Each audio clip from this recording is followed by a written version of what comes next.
నా పూజ చేసేటప్పుడు దీపాలు వెలిగించడం దగ్గర నుంచి పూలను సమర్పించటం వరకు ఒక్కో దానికి ఒక్కో ప్రాముఖ్యత ఉంది.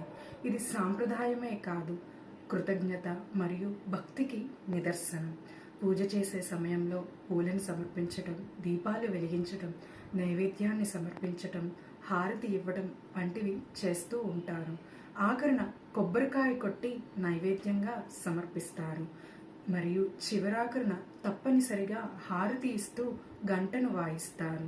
వీటిలో ఏ ఒక్కటి లేకపోయినా పూజ అనేది పూర్తి కాదు.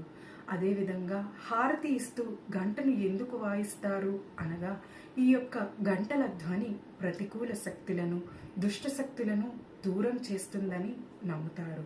అంతేకాకుండా ఈ యొక్క గంటల ధ్వని వినిపించేంత దూరం దుష్టశక్తులు అనేవి ప్రవేశించవు అని పురాణాలు చెబుతున్నాయి.